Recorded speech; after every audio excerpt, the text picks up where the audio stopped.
Hello and welcome to the Screen Chronicles. I'm Colby. With me, as always, is Steve, and today we are joined by a very special guest. He is an actor, director, and filmmaker, and he recently launched his own production company called HG4 Films. He has been in work such as Medici and The Stranger, but if you are listening to us, you will recognize him as Osbert, son of Uhtred, in Seven Kings Must Die on Netflix right now. Jacob Dudman, welcome to the Screen Chronicles. Thank you. I feel very welcome with that intro. Wow. That Yeah, sounds right. really cool, actually. Do you know To what I be mean? honest, Yeah. I had to narrow down what to say in your intro because there were a Oh, bless lot you. of things on the resume. It's a pleasure to be here. Thanks for having me. Thanks for And having I us. Yeah, love your t-shirts, by the way. I Thank love oh, your you. I t-shirt, and gotta. they are awesome.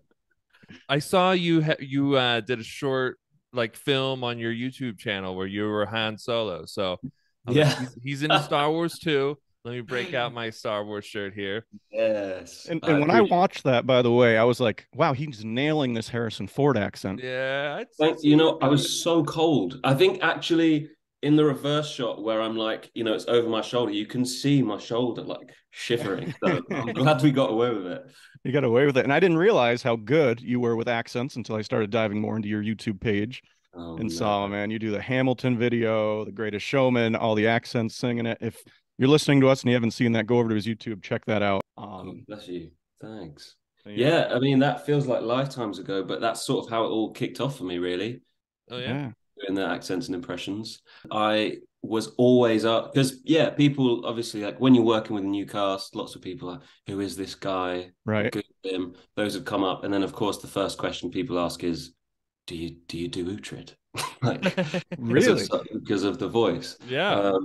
Yeah, and thankfully I didn't break it out in front of Alex. I worry he might have taken it the wrong way. But it's Oh, all love. right, Yeah. right. Well, anyone like if we tell them we podcast or something, they say Uhtred. Like when I tell them like what we mostly cover, and they're like Uhtred, son of Uhtred, and they like Yeah, everyone does the voice a little bit, yeah, yeah. Well, yeah, absolutely. I mean, people would do the voice to me when they'd realize what show it was. If I said, "Oh, I'm doing this thing," and like I'd get the same response. Oh, Uhtred. Yeah, it literally was that. That's awesome. What a And character. I know. And Yeah. were you a fan of the show already before you joined the movie? So I have to admit, I hadn't seen it. Okay. In fact, it's been a bit of a weird journey for me getting to the show because originally I actually auditioned in series three Oh, okay. to play Edward. Mm. Would that have Edward. been series? I think Yeah. it was series Yes. three. Yeah, yeah, yeah. Yeah, yeah, Yes. yeah. And thankfully, I didn't get it because obviously Tim was brilliant. Then I think I went up for Ethelstan as well. So they Oh, kept yeah. bringing me back, and I didn't really know what it was. Unfortunately, it's one of those shows that I think my dad talked about a lot, and Okay. so Cool. instinctively in my brain, I went, okay, well, if Dad's watching it, then maybe it's not for me. It's a But dad show. yeah, yeah, literally. But then, obviously, as soon as I delved into it, I got hooked Right. Yeah. completely. And I binged it because I think it was early January last year where we learned this was happening. So it was like, okay, finally, I have to get around to watching the show, and I had about 3 weeks Wow. to learn all I had to learn. Three Um, weeks. yeah, it was intense, That's crazy. but yeah. The other thing is that the pilot I started watching on 1.5 speed Yeah.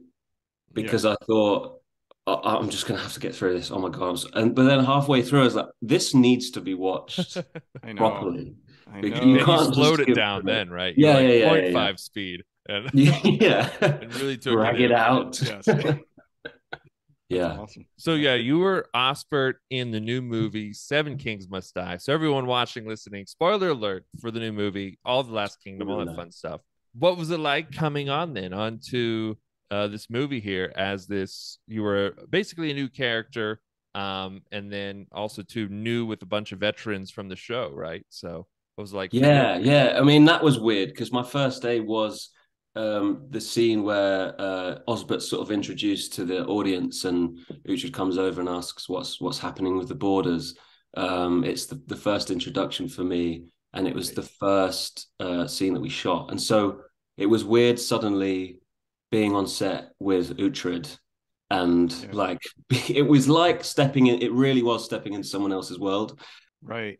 Obviously, I knew about Arnis and Mark and everything, having, like I said, nothing. My whole life for those 3 weeks was The Last Kingdom. Yeah. So it was pretty intense then finally turning up. What was made slightly weirder about it was that I had actually landed in Hungary, fallen off a horse, and Oh, fractured my vertebra. So, what? like, I was bedbound, and and then I got COVID from one of the hospitals. So I Jeez. was like isolating for these 3 weeks. I was just in bed watching that was literally what Oh I my was doing. God. And then the first time I was sort of let out was to film that scene. So And your back felt better? it was like a weird, yeah, it felt much better. But it did feel Man. like a dream, at first. Yeah. Wow. Having, yeah, going to bed dreaming of the Last Kingdom, waking up watching the Last Kingdom, and then suddenly you're in the Last Kingdom. Yeah. Um, but yeah, That's amazing. it was obviously amazing. That's crazy because I mean, I'm sure some actors, their first scene is not with Alexander Draymond, Mm. which any scene he is in is obviously a critical scene. So you jumped right on in to Yeah. get going with it. That's pretty crazy. Now, obviously, you play his son in this movie. Yes. Did you use did you go and kind of reference him as an actor? Obviously, he's not totally raised by Uhtred in the show and Yeah. movie, but did you use any of Alexander Draymond as inspiration for the role or not? Yeah, I think there are little vocal mannerisms to him, obviously coming from Impressions Right. background, that sort of a hook that I often bring in to characters. I think there's a scene where I'm on the top of the Bevenberg sort of fort looking out to Inglemunder. The way I naturally said it was almost like imitating my dad in that I think I say like, step back from my gate and tell me who you are. It's like Yeah, the rhythm was like sort of in Uhtred's mannerisms. totally. So I think subconsciously it came in. I could imagine that Osbert is very proud to be Uhtred's son. I mean, what Right. a role to have, and I think he idolizes him a lot. So I definitely took stuff from that. But like you say, having him raised sort of in other places, had to take inspiration from that as well. Right. I actually asked as soon as we started filming if there's anything I needed to know. I obviously knew, I saw him as a baby and all of this stuff. Yeah. And season 5 hadn't come out yet. So Right, I right. asked, like, is there anything I need to know? Is he in it in like as he's younger? And I was told that he doesn't show up.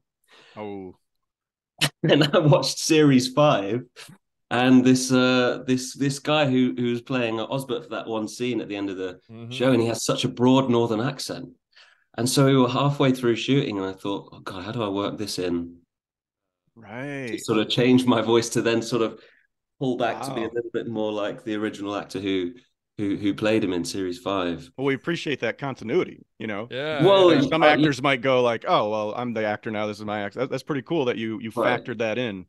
Um, I think you've got to, because I right. think it's all about you gotta believe, I think it's also something that Elaine did so beautifully is Mm, make that character of Yagafu her own, but also like right. there was sort of a truth to it, and I think you can you believe the continuity they can. Do Totally. you know what I mean? Yeah, Yeah. it's amazing that they found another actor that looks just like I Sonya know, yeah, Cassidy. yeah. Well, yeah. I didn't realize it right away, to be Mm. honest, Well, because they do look so similar. And I saw the last name. Oh, it's Cassidy, but then I swore her Yeah, name was yeah, yeah. Sonya, and then go yeah, we were and find watching out. it, But and I was like, "Wait, is that Edward's wife?" And Kobe was like, "Yeah," Yeah.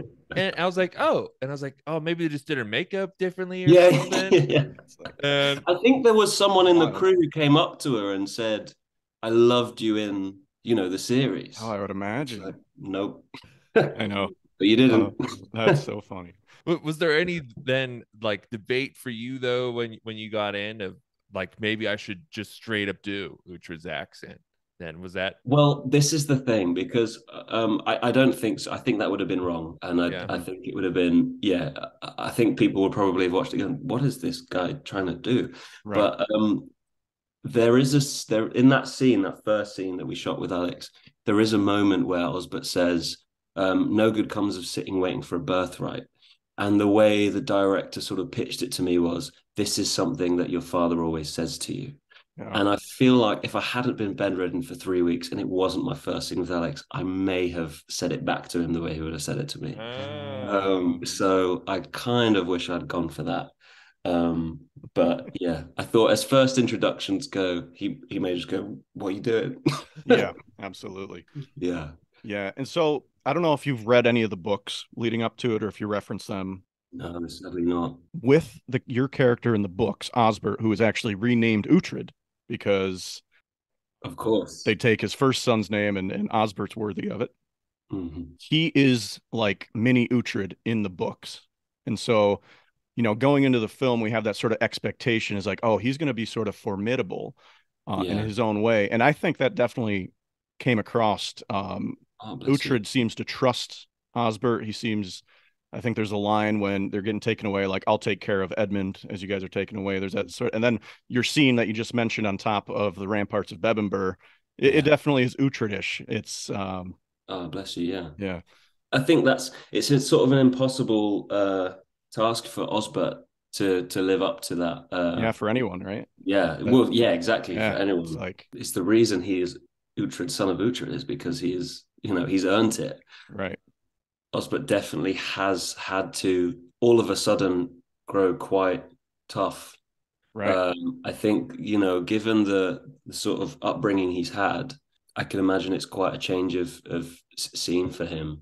And but that he was trained for it all along. Yeah, exactly. Don't know why you're giving me this this sword practice, but yeah, I'm all here for it, Hild.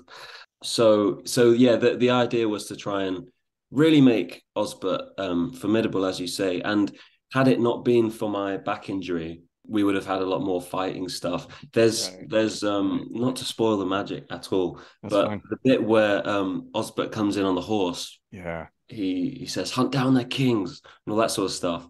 We had the camera on one side because we had a doctor on set saying he's not allowed to twist.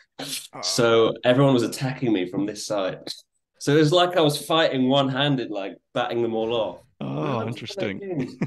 But we did a bit of training. We did a lot of choreography that was never used. The film obviously moves at a great pace and so much happens, so a lot was cut. But I think also part of it was the producers were getting phone calls going, can you stop making him do these things? Oh man. Which is tough for them as well, and disappointing for me because you want to throw yourself into this stuff. But you still have a great presence in that battle, obviously, coming in. Oh, what a role. Yeah. As they're narrowing in on Uhtred and the guys, it's like, wait, I feel like there's got to be something else to come in here. There's got to be a flank or something. Yeah. And obviously you get the great attack, and right in. What was it like to do that moment? Incredible. It was like, I think you sometimes as an actor you get gigs where there's a lot of like complaining around you, and like it was obviously very cold and all this sort of stuff. Sure. No one was complaining. It was because it's such a cool sequence to be a part of that everyone is just there for the love of it. It really felt like we were doing something really exciting, and obviously we've seen it now. We know that we were. It's always funny when you're filming, like, you're watching like a battle sequence and then an arrow comes over, but the battle's not actually there and the arrow's not actually there. So that's always fun because you're playing pretend and you're imagining, and just got to make sure you're looking in the right direction. Even more epic in the film than what I had in my head. So really, yeah. It was cool to see it in like a film sort of setting, and I was lucky enough to see it at the premiere in New York. So it's cool to see it on the big screen, and it comes. Yeah, we were lucky. We got a screening in London. For the cast and crew, which is also speaks absolute volumes to like the TLK team, because I've been on shows where like that's just not heard of, where like people past and present are invited to just celebrate the show. It's really lovely. Looked amazing. What's it like to watch your perform? I assume that was the first time seeing it. Yes. Yeah. What was that like watching it with other actors around? Even past actors too, right? Yeah. It's nice. I'm not one of these actors who gets funny about watching themselves. Like, cool. I think it's fine. I'd see it as a job. But when you're around other actors, then it becomes a little bit funny because they know the trade. So like, but Right. it was just such a like, people were whooping like when people's names were coming on screen, like everyone was sort of cheering each other on. So it just created a really nice atmosphere. My partner was with me. She said that I was like holding her hand and I would like tense up whenever I came on screen, but I didn't notice that. I think the added sort of the back injury stuff was like, how is this going to come out? Am I just going to look Yeah. like an absolute wreck the whole Yeah. time? Oh man, But yeah, I would in have the been. end, really happy with it. that's awesome. Harriet Gilby invited me, and I was sitting next to him and Mark. Oh, So it nice. was really interesting to experience their sort of tension their first time. I could definitely sense the nervousness sort of in that row, Sure. not knowing what I was think gonna come I out. think it is natural in a way because it's going out to so many people, and especially when it's a last hurrah for so many people. Like anyone who's loved the show is gonna watch it. Yeah, So you sort of going into it with having it being a pre-existing success, that it's going out to yeah. masses. So, yeah. Have you got any sort of fan reception then yet from the movie? Have they started coming back with Osbert here comments and stuff? Yeah, it's been really nice. I mean, I've mainly received I've been welcomed into the Arselings, which has been very, very nice. There you go. Yeah, I mean, I've been trying to stay off social media the last couple of weeks, but every time I go on, it's like silly behind the scenes videos. I mean, me and Mark had our characters, Gary and Barry, who are the Yeah. letting agents for Realtors, yeah. Bevenberg. Yeah. And I don't know whether he's got any more of those. I think I've got another one to post. Oh, beautiful. We'll be And looking obviously forward to it. Rod as well. Yeah, I love the engagement of it, and it really does feel like a family. yeah, One thing that I did know about the show before coming onto it, just being in the industry, is hearing about how the cast are like so tight yeah, and how the fans are like feel so connected, and that I've had conversations with Mark where he's talked about conventions and how like yeah. it feels so natural and like everyone embraces each other, and yeah, it's just a really nice community to be part of. And I'd heard about that without watching any of the show. So Wow. Wow, to be part of that's really nice. that's really cool. Yeah, Yeah. we don't, whatever it is about. Obviously, it seems like Alex and the team have created such a culture on set, Yeah. and there's that camaraderie in the show and movie as well. I don't know if Yeah. it just attracts people who sort of vibe off that camaraderie, and I think it's so. just it's cool. It just Yeah, seems to leak it's part out of the too. show. So I You think know, that's something people like. And I also too, Yeah. it's because I think Last Kingdom it's an awesome show. But it was smaller. It wasn't super popular.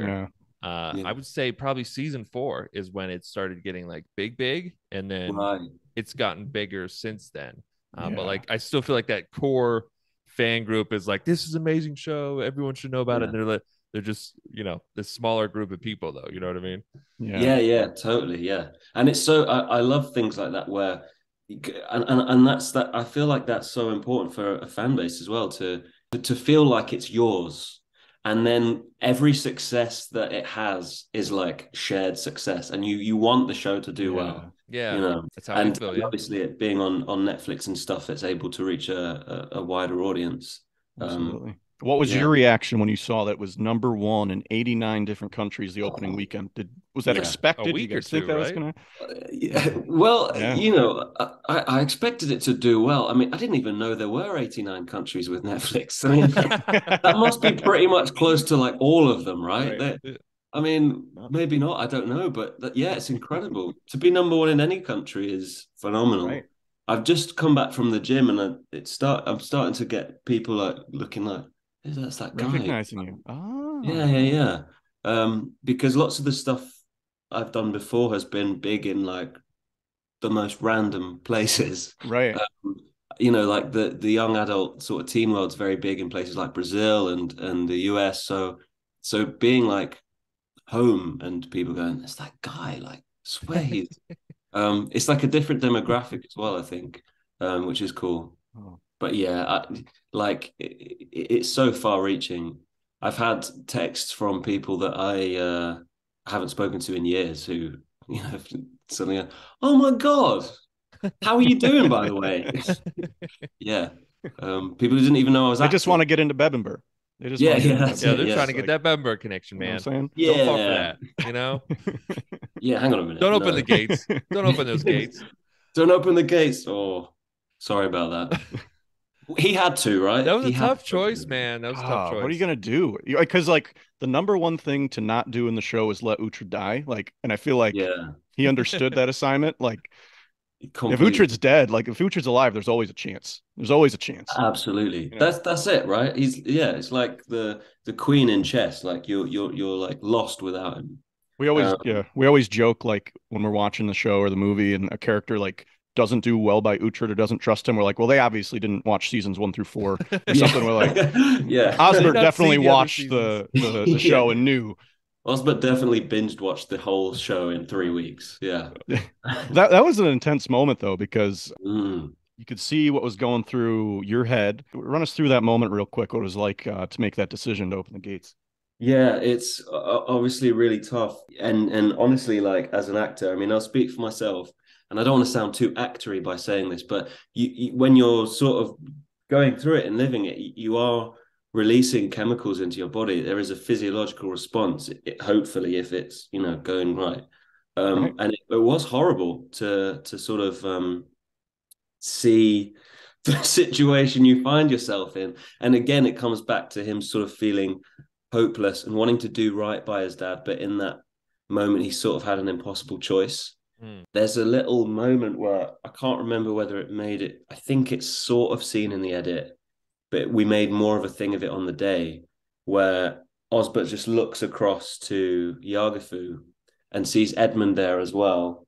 That was sort of the moment when filming the scene that I sort of had to go open the gates, because I knew what it meant to them. I knew what it meant to, Finnan and Citric, who were there Right. as well at knife point, and obviously seeing Aldhelm as well. Ooh, It was a yeah. bit intimidating, really. It Yeah. really was, because you had so many extras, and it was the ramparts of like I was going to me, say, yeah, Elaine, and Zach. you were And up there. it Yeah. was like everyone looking up at you going, "I'll kill your dad." And obviously, like the camera's miles away, the microphones are miles away, and you just sort of go, It feels Yeah. like you're more in it then, right? Yeah. completely, yeah. I Mm. mean, I think anything that lets you immerse yourself in the space, like obviously the costumes are great, Yeah. the set is like fantastic, and they all add up to really helping you feel like you're a part of it. But That's yeah, awesome. when What you've was it got like to be at Bevenberg? Obviously, a good majority of your scenes are at Bevenberg, and now that you had seen the show, and that goes all the way back to season 1, like the opening scene of the show. What was yeah. that like to be at Bevenberg? Yeah, it was, yeah, especially because of the way that I'd watched it and how like I was, living and breathing it for those weeks. Finally stepping on set was like being in Disneyland or something. Wow, Um, that's as awesome. I'm sure you know, the sets sort of back onto each other. So Hmm. it's like you'd walk through Winchester, and like it's like, oh, there's the episode that I watched like 4 days ago, and then It's like, this oh, is that's how they got places so quick. yeah, Yeah. yeah. And it's a brilliant place. I remember when we finished filming, they were unsure of whether they were going to have to take it down or Yeah. keep it up as a tourist attraction. And I don't know what's happened with it, but I really hope it's still up, because Yeah. it's an amazing place. I know they had kept it up for a time. I don't know if that was going to be permanent or Okay. not, but Right.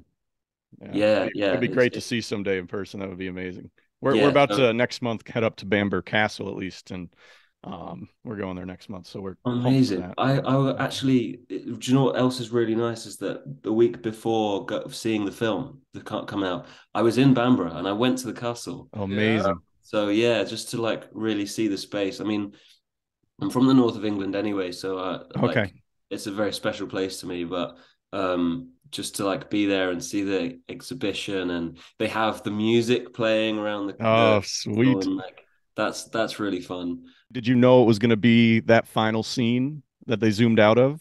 No, that's what I was Uh, gonna say. Yeah, yeah. okay. So I think they've changed it in the edit. I think it always had the writing in it, but there was like we shot some additional scenes, and it was like undecided how the film was going to end. There was a scene written and shot where you see Osbert carrying serpent breath off, and you see Ethelstan like sat by a fire, a little bit older.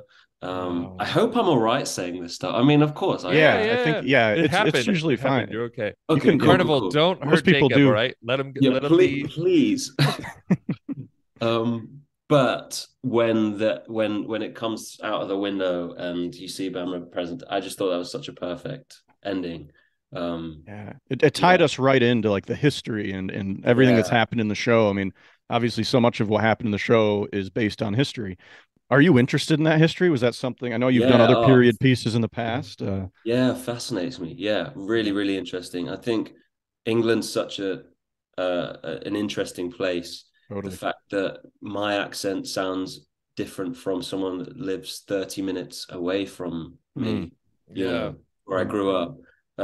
It's such a melting pot of different cultures and subcultures, and like, you know, I took a DNA test a couple of years ago, and it's like 20% Scandinavian and like Irish and Scottish. So you really, I think, in people who feel like quintessentially English, they're a real mix of so many different cultures and invasions, you know. Right. Yeah. Right. I mean, Vikings were going everywhere, right, man? And literally, yeah. So yeah, probably a Viking. I'll say that. Yeah, I come from a long line of I was 4% Scandinavian, and I'm totally a Viking, dude. Oh no, you know, yeah, totally. Nice. Yeah, you got to own it. Was born a Dane, raised by Saxons, right? I mean, that's how, you know, the reverse Uhtred. Yeah. So that was your story then. Yeah, exactly. Like that, yeah, exactly. 4%, baby. 4%. But like the rest, he's like 90. Well, 90%. No, I'm Irish. 80% Irish. Something ridiculously high for like 15% Scottish. I'm very diverse. Very diverse. Nice. That's awesome. That's awesome. Colby the Conqueror. Speaking of the ending that did come out, you know, to me is pretty. They leave it pretty ambiguous as far as what Uhtred is doing. He's looking left to Valhalla, and he's looking right at you and Bevenberg and think about living on. What do you think? What's the ending for you? I guess you say. For me, Uhtred lives. I think Colby. Do you think Uhtred lives, or do you think he dies? I feel like when I see him look at you in that final scene, I sort of interpret that as him sort of like, it's okay to let go because there's me, there's my legacy. That's sort of how I looked at it. And it was like, okay, I can move on now. But I think they do a good job of leaving it a little bit up for interpretation there. Yeah, definitely. I mean, I wouldn't want to say definitively what I think, because that is like, like you say, the beauty for me is that people can make up their own minds. And I think often the best stories are left open-ended like that, because then you have your perfect happy ending, you know, whatever you think is right. I also agree with your idea, Colby, that the look could be taken as like because it's not just the look, it's his reaction after that shot of me. He's tearing up in a way that, like, you know, breaks my heart thinking about it, really. And he's so brilliant in that scene. But yeah, obviously I'd like to think that he lives. Yeah, that's what I want to think too. It's so much fun to discuss that ending, and the more I've seen it, the more cryptic it is. Yeah, because we get a lot of the fun thing about having this podcast. We hear a lot of people's point of views on it, and a lot of people will be like, "Well, he didn't have his sword, so he couldn't die." But then, like, he's reaching under his cloak, so maybe he was. And then someone's like, "Oh, but he wasn't a king, so he can't die." And then somebody pointed out, like, when they zoom out, there's like a crown of candles over his head. It's like, oh, that's cool. Like, they really, it was like intentional. Fantastic. I mean, what Ed and the whole team did was amazing. And another thing, I don't know whether you've already discussed this with other people, but that scene was shot with so much coverage. You know, there are obviously the shots of me, and there are shots of Mark and Arnis and everyone. The editing is the most interesting for me in terms of all that, because, you know, you had lots of shots that weren't used. And so they've clearly gone in the edit and decided what, you know, they probably discussed it at great length. All of these things you're talking about, the crown candles, all these stuff, because I don't think the candles were on set. I think they were added in. Okay. So, that's a Okay. conscious decision. Yeah. So there's a lot in the editing. Like, I didn't even realize that when I obviously did it on the day, but Right. when Cavan says "Long live the king" and everyone says "Long live the king," and then Right. like a little bit, and then for some reason it goes to Osbert, and he's like a little bit out of sync with everyone. And like, what's that about? Someone's clearly chosen all of these things. It's amazing. So we've got to just keep doing our detective work, I think. Totally. Yes. Yeah. What was it like shooting that final scene then too, when Uhtred is acknowledging Ethelstan as king of all England now and giving over his lands? Were you also just kind of like, Dad, why are you giving up my stuff? But Yeah, well, maybe that's why they put that shot in there. What? Yeah, I should have been brought into ADR going, what? What? But yeah, it was an emotional scene. I think, I was very conscious for the whole shoot that I was stepping into someone else's world, and it was the same for that scene. I think Alex is obviously doing what he's got to do to get into the zone, and Harry as well. So there was a really nice atmosphere on set. Really, it felt like everyone was giving it the respect that the scene deserved, and giving it space to sort of breathe, and people would like take their time. Really, it's an incredible scene, obviously, and I think what speaks volumes as well is that the original cut of the film was much longer. Right. And it was sort of brought down. Yeah. So, but they kept that scene, they gave the space for that to really land. Good. And that's how it felt on the day. It was like we had a whole day of just this one scene because we knew we had to get it right. But for me personally, I think it was more about like letting the others. I knew what I had to do. Right. Like, I just wanted to like let the others close up their story, because it is, Uhtred and the boys and Ethelstan. You all killed it. And you have that cool line where you say, Bevenberg is ours again, and we will now rebuild it from stone. Yeah. And then obviously seeing the shot at the end is cool. Absolutely. Yeah. I think there was another line in there that ended up getting cut, but it was Bevenberg is ours again, and we will rebuild in stone. And then there was a line that got cut, and I'm glad it got cut because I don't think it would have fitted in the scene. Okay. But it said Bevenberg is ours again, and we will rebuild in stone. And then Osbert like tears up a little bit and says, "You must fight to live to see it." So we got rid of that, and obviously the next line is Elaine saying, "There's so much to live for." So I think that's sort of fitting for, the open ending. I don't know. I would have liked that line though too. I think that would have been cool to have in. I think but yeah, I want him. Steve just wants him to be alive so bad. He's like finding every excuse. Yeah, could be. It could be. I mean, who knows? It's who knows. The other thing is that the scenes we shot at the end where, like I said, like they didn't make it, like Osbert carrying Serpent's Breath and Ethelstan sat by a fire, which didn't make it into the film. And there was another one. Can't forget. I feel like I'm giving away someone. I feel like someone is watching it, screaming and pulling their heads out. I doubt it. No. It all goes on the Screen Chronicles. Yeah. Yeah.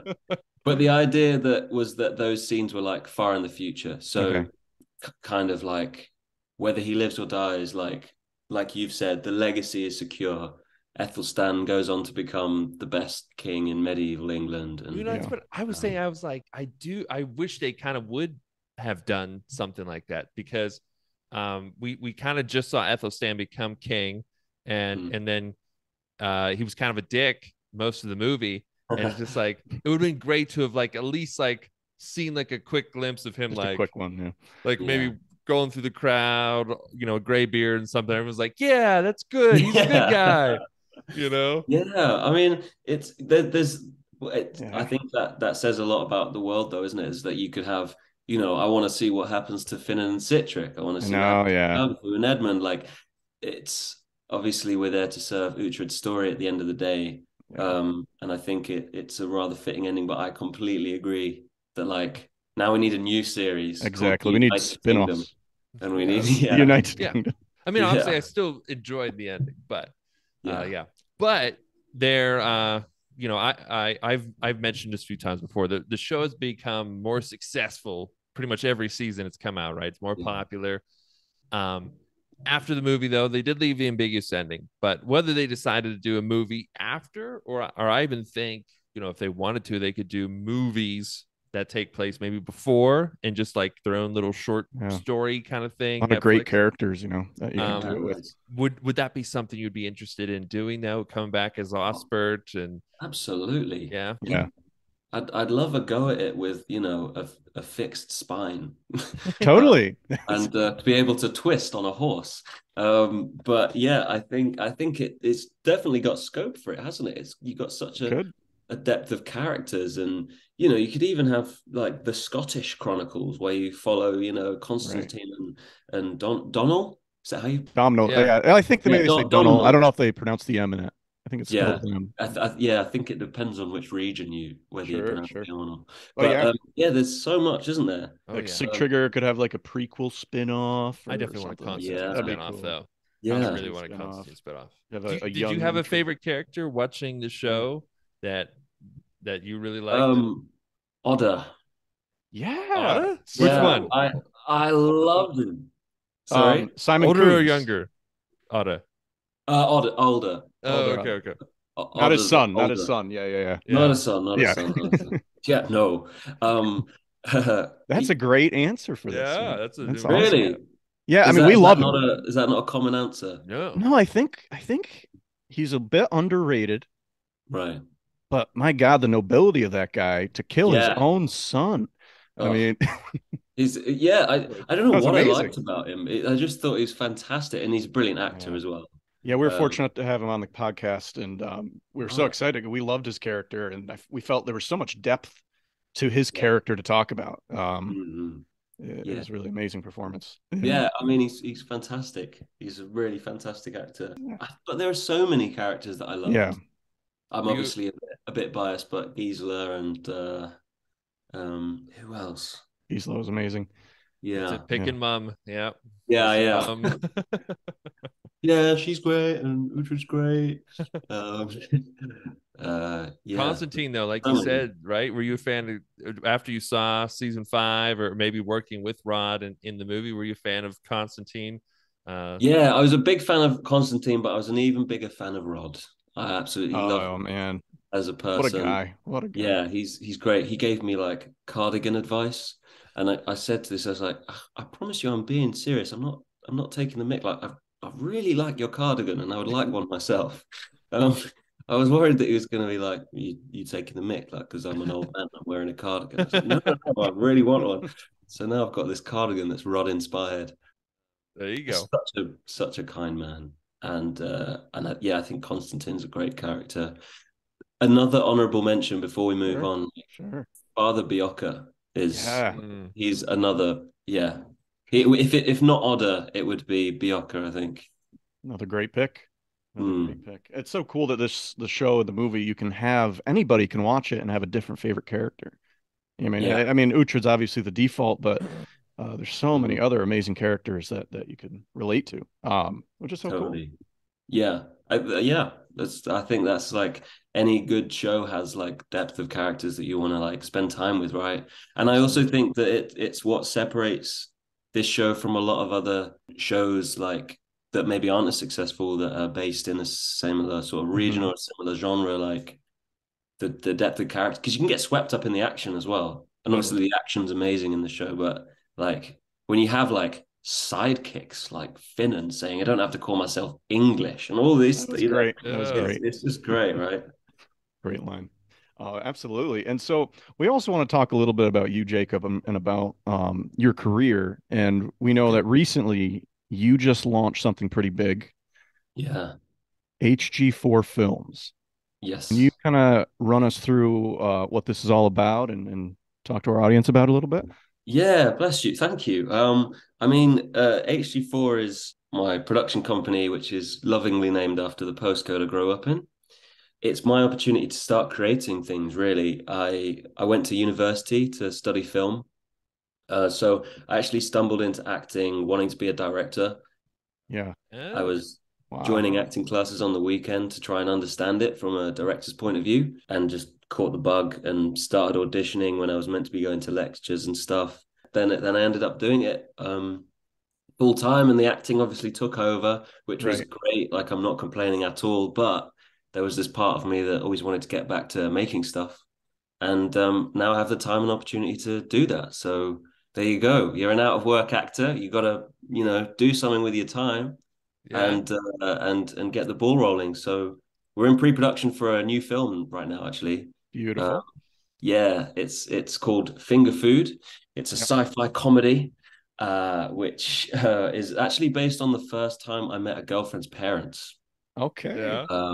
And how they left me feeling like they were so alien that I wanted to run away.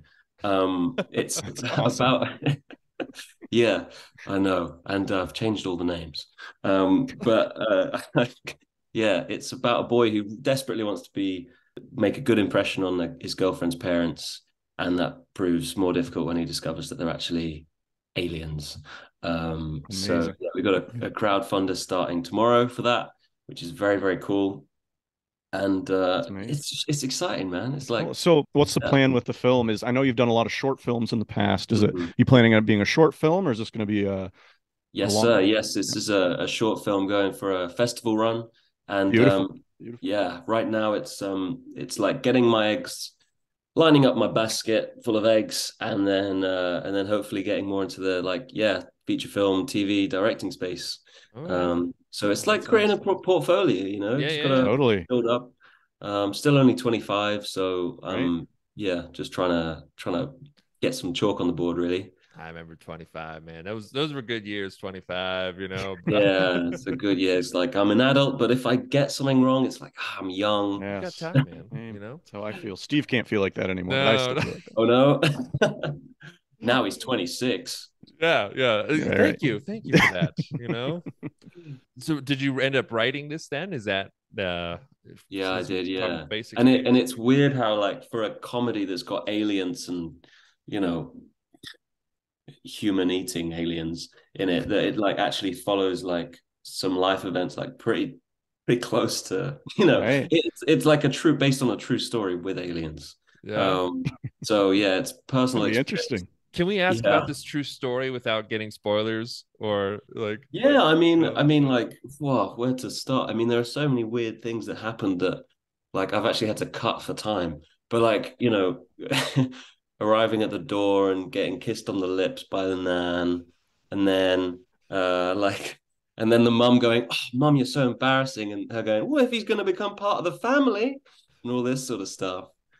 And then I sat down at the dinner table, and they plated me up some spaghetti bolognese, but like no one else was eating.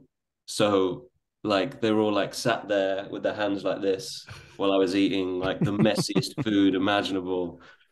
Jesus Christ. And to top it off, my girlfriend wasn't there. It was just her family. What? Dude. So I thought it was worth making a film about. That's crazy. Yeah. Oh my God.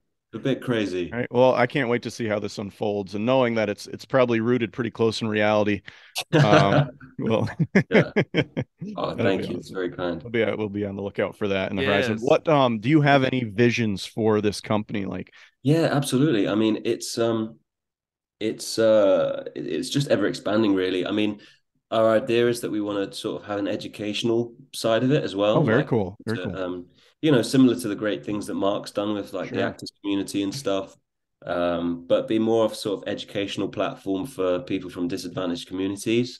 Cool. Highlight Northern stories as well, because there's a whole thing in the UK. I don't know whether you're aware of like the Forgotten North and how everything's quite London centric. So sort of wanted to raise a little bit of light onto that.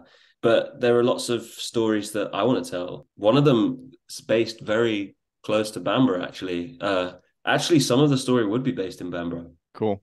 About a great heroine in the 1700s, and developing a feature film about that. But it's just whatever stories like pique my interest at the time as a writer, but also expanding to the point where people can bring their ideas and try and create like a creative tribe of people who want to get together and do things for the fun of it.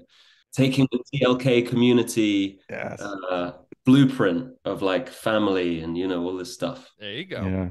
Absolutely. And we followed your production company on Instagram. Everybody go over to Instagram, follow HG4 Films, check it out. He's got some awesome things coming up Link in the below. works. The link is Oh, in thank you. our bio. But yeah, that's super exciting, dude. I mean, it's obvious that you just love to create things.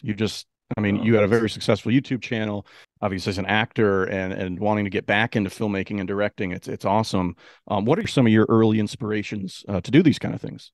Oh wow. I mean, I was a big fan growing up of Doctor Who and like the Right. just endless possibilities, like the wild imagination you can have with particularly Russell T Davies era of like, you know, one week you're on Earth and then the next week you're on Mars and then the next week you're like in, a different time period, Cool. stuff like that. I suppose the sort of more adult version of that has turned into sort of Rick and Morty, the endless sort of possibilities you can have with animation. Yeah. Um, Love Rick and Morty. but It's yeah, fantastic. and the films of Edgar Wright as well, Okay. like the Finger Food, the film that we're in pre-production for, stylistically is quite similar to that of like Hot Fuzz, Shaun of the Dead, sort Oh, of top yeah. transitions and the very quick-paced sort of humor. Yeah, that's kind of what got me into it. A lot of comedy, actually. Okay. So a lot of like light-hearted entertainment. I think the industry's in a funny place right now because there's so much being made, so much great stuff. Mhm. But for me, like post COVID and all of this stuff, like there's obviously quite a lot of hardship in the country at the moment. People are really Yeah. struggling, and I think that what I'm craving personally is sort of lighter stuff that's like gonna Right. Right. make you. Do you know what I mean? Same. Like I loved Severance. It was great, and everyone on Yeah. the Seven Kings, because it came out at the time we were filming, they were talking about Severance. Obviously, that's Yes. brilliant, but I'd take Shrinking over it any day. Like Okay. I just haven't because the seen plot. Shrinking yet. Oh, I it's love fantastic. Severance, but I haven't seen Shrinking yet. Yeah. Okay. Well, they're very, very different shows, but Right. Right. But Harrison Ford in it, Apple so TV. I'm hooked. There you go. And you watch Ted Lasso as well? It's right Yeah, there yeah. on See, Apple there's TV. another one, yeah, yeah. I think it's just it's got heart. Yeah. That's So cool. that's what's. But what about you guys? Have you always loved the genre or like Wow, man. multiple? We always liked like knights and stuff like that and Star Wars and Medieval times but and like I Nice. tried to watch a show and I'm not ripping on Vikings. I enjoy Vikings now too, but Mhm. I really only like Vikings because of Last Kingdom. But anyway, tried Okay. watching Vikings and I was just like, I'm not into this. Like everyone's right. terrible and like I'm not really like they don't wear armor, like they don't look cool. You know what I mean? But Yeah. then we were just looking for another show, and then Last Kingdom kept being suggested on Netflix. Yeah. We Back didn't like the trailer for the season one trailer. yeah, Oh, it really? looked It didn't hook us in. And there's that's so why we kind many of kept skipping over it. Like, oh, that kind of looks yeah not interesting. We were there's so so Mm, wrong. many like boring period piece shows that make it yeah. like 2 seasons or whatever. That's what we were like worried about like getting, but like Because it was you don't want to invest your time in a story that you're sort of, yeah. maybe not 100% take with, and then two Yeah. seasons in you go, oh, it's just been cancelled. I mean, it was Yeah. so unique. I mean, like how they're like when they're talking about like, oh, the Danes are coming. Like, what are Danes? What are Yeah, those? yeah. And so Yeah. I mean, like we got into the Viking stuff and that sort of specific Oh, time cool. period after this show, just because of how Yeah. much we liked the show and just kind of like needed that fix when we Yeah, finished nice. the Yeah. first 3 seasons. I think we've always been open to different things. We love everything really. Hmm. As long as it's well made and it's Yeah. we just enjoy a lot of different things, but we sort of found our niche, I think, with The Last Kingdom. But there's something more than just it being a historical drama. Like we've talked about before, it's so much to relate to as far as like relationships Yeah. and things like that. So it's so well done. So well done. One of my favorite experiences as an actor was I did a series called Medici, Yeah. which Yeah, is set in the Renaissance in Italy. And like, I think it's like escapism in a way, isn't That's it? You are cool. going to a different time period and it's, but you can relate to it. It is like, yeah. And I suppose that's what I loved about Doctor Who growing up as well, is that it wasn't a far-flung planet, but the relationships and like the real people in Yeah. it you could relate to. And that's what's really cool to me. And then you Um, got to be a part of it. I mean, yeah, it's really yeah, awesome. yeah, that's cool. I think they call that manifestation. I don't know. Yeah. Yes, Yeah. manifests.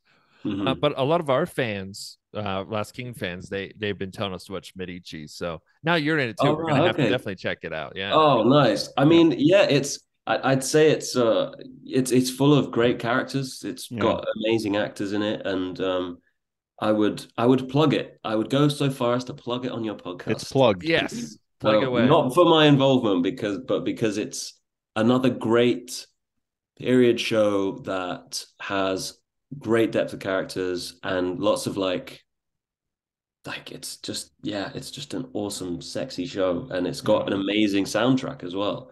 So lots to compare it to. That's awesome. There we go. We've already talked about sort of your filmmaking side and what you want to do in the future with that. As an actor, do you have any personal goals? To get work. I Yeah. mean, I think we all need to be quite honest with it at the moment as actors. I think I have also been what's the word? Guilty of being like, yeah, I've got stuff coming up. Yeah, it's all good, it's fine, it's fine. But I think there's also quite empowering to just say, you know what, I've got nothing on right now. I'm waiting for like auditions to come in and see what happens. So my goal right now is to work on something that I enjoy working on, Cool. to find something fulfilling. I've loved the shows I've done. The last couple of years have been mainly like young adult stuff, which is great. But Yeah. I think I'm happy to move away from that space for the moment to like take on something that's very like grounded in reality in Yeah. a way that's like, well, like The Last Kingdom was great because a character like Osbert, there's so much that you need to dig into to Right. really, draw that character out. I think it's a character that could quite easily like sink into the background. And then I would hate for anyone to watch something that I'm in and go, what was the point in having that guy in there? Right. So Right. I want to do something that is yeah, fulfilling. I think you got to enjoy it more than anything. As an actor, you got to just enjoy yourself. But is there any like dream project you're like, I want to be in the next Oh, Breaking Bad, I want to be in Star yeah. Wars, like Yeah, I mean, obviously all the Disney Plus stuff that they're doing. I want to work on the volume, on one of the like the Mando Yeah. sets. Do you know about this? Like the screens that they oh like yeah, yeah, come yeah, yeah. on. Oh, Yeah, yeah, man. yeah. I want to do something on that. That'd be Um, cool. Imperial yeah, officer. circling You could do some that, some right? stuff. Sorry. You could work in as an Imperial officer, man. Get in there. Yeah, They're all that'd be British. it's my next gig. Yeah, give me the hat and the plastic buttons on the jacket. I'm in. Always wondered what those buttons are. Are they like actual, like, are they meant to be like a tactical thing or are they like badges? I think there was some movie or something where they like used it as a key or something one Oh, time okay, right. or a Yeah. show. I can't, but they did something with them. I think Yeah. Disney era explained that they did something, but I can't remember. Yeah, yeah. So maybe Star Wars. Star Wars would be a good one. Or yeah, like something that's feature film, I think. It's cool to see yourself in the cinema. It's awesome. With streaming, it's amazing, but because I'm so glad we got the screening of Seven Yeah. Kings, because then you got it on the big screen with the Dolby sound, and I was speaking to the musicians and the sound designers, and they were like, "We're so glad we got to see it on this, because otherwise, we just Yeah. on the TV." Lots of my projects have been Netflix, and so we sort of have a celebration where 7:59 a.m. UK time, you go onto Netflix, and then you press refresh, and then it's there, and then it's a bit underwhelming because you're like, yeah, it's out. Yeah. And obviously it's incredible, and the sort of response sort of snowballs That's in. funny. But Yeah. being in a cinema is like cool, right? So Yeah, and it's fun to get out of the house too. Come on, people, it's get fun to out get of out of the house. your Yeah. freaking house, man. Yeah. You know? Yeah. Go to the cinema, support the arts. Yes. Do you have any favorite moments from being on set of Seven Kings Must Die? Obviously, you did so many funny videos with Mark and Arnis. There are a few of those. And did you have any favorite moments from set? Well, they would definitely be up there. A personal favorite moment for mine was getting on the horse. Because honestly, guys, like I had PTSD from it. Like I genuinely Yeah. like Oh, never yeah. wanted to get back on a horse. And there was one point where I was like, can I even do this? Can I? Because this was before a single frame of the film was shot. And I was thinking, they're going to replace me, and if they don't replace me, do I want them to replace me? Do I want to get on a horse? In the character breakdown, it's like Osbert, horse expert. Great. That's amazing. So like a personal highlight for me was like the relief of getting off the horse and like petting the horse and going like, yeah, all right, well done. I mean, what was it like? I guess, getting up there again. I had a really major back injury 2 or 3 years ago, and I mean, it just physically took a while to recover, and then mentally too. Because there is a lot of stigma around back injuries, and and thinking like, oh, I'm gonna be like broken forever and everything like that. But I mean, like, was Levente, was he there like horse whispering for you, or yeah, he was so supportive, and he he obviously wanted to make sure I was comfortable with whatever we were doing. Like, no one wants to watch a film and just see like a terrified actor on the screen.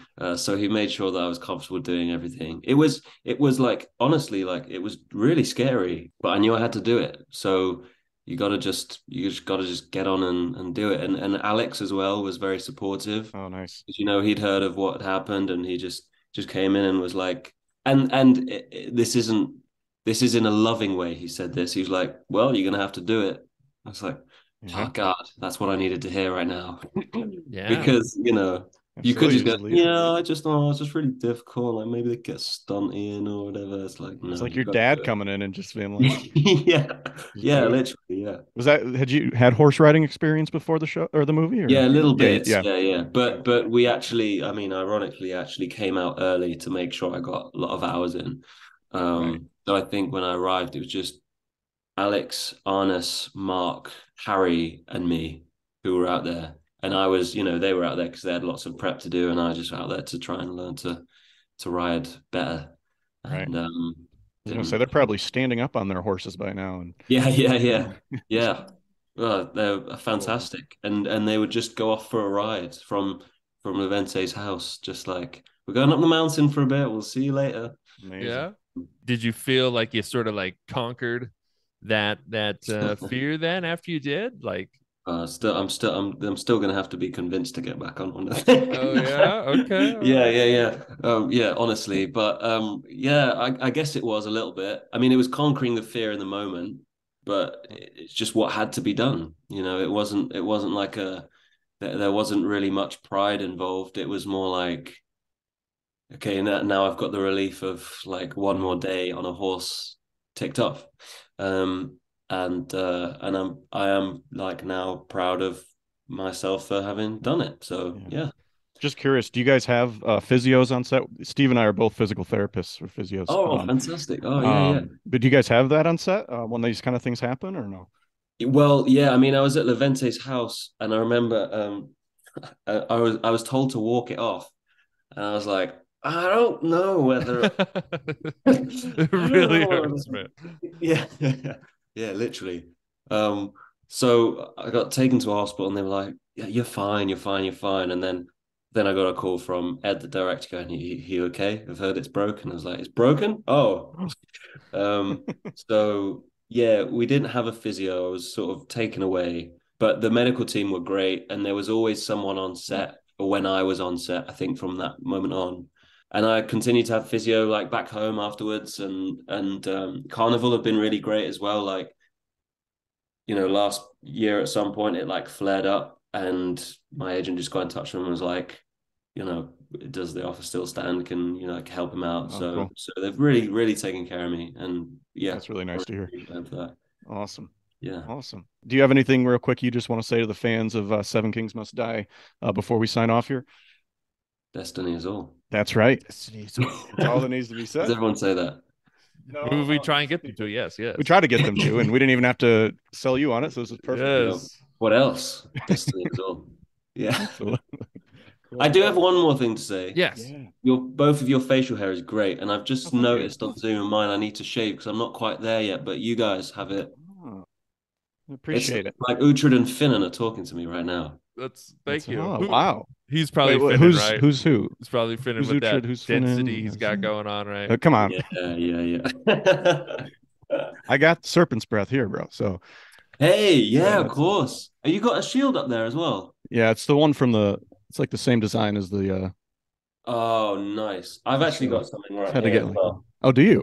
This is my sword, which from the set. It's my No, sword, this is which amazing. yeah, not quite as cool as Serpent's Breath, but I did give it a name, the Cookie Cutter. Ooh, cookie cutter. I thought this looked like a gingerbread man. So the Cookie Cutter comes with me. And That's anytime I have a amazing. call, I sort of wave him around.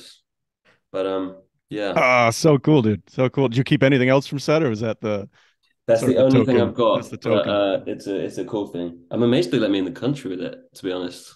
Yeah. Um, I know that Mark had a shield and everyone signed the shield, which Oh, is really cool. cool. But Yeah, that's amazing. Just have it in your carry-on bag. Is yeah, the yeah, yeah, just on my back. yeah. Just on the back, a personal item. That's all. Yeah, Personal item. yeah, That's amazing. Thanks for sharing that, man. That's we love to see when people take things home. Yes. Some people have told us they yeah, didn't, and it's so cool, I think, to have a token, right? Who yeah, the completely. cool one of the coolest ones we saw was Nick Murphy, who directed episodes 1 and 2. He had the like ember, Oh, or the amber wow. thing from that like Serpent Uhtred's like breaths. holding Yep. up in the first episode. Yep. Oh, It's wow. just Yeah, like, yeah. that's so That's cool, really dude. cool. Yeah, I always try and take something from a set because, like, Yeah, well, it's like memories, isn't it? But this is a particularly. I don't have it's so anything cool. set that's as big as this or as cool as this. So yeah, That's awesome, man. and it's great. Like if I'm doing a tape and I have something like I have to have a sword. There you go. No prop Memory. now. Yeah, Perfect, dude. yeah, guys. Yeah, well, listen, man, we really appreciate it. Everybody, go check out his links down below. We'll link his production company. We'll link his own accounts. He's got a lot. He's a great YouTube channel. He's done a lot of cool things. Go check that out, and please check us out as well. Like, follow, subscribe if you like what you're seeing. And otherwise, goodbye from the Screen Chronicles and Jacob Dudman. And Destiny is on.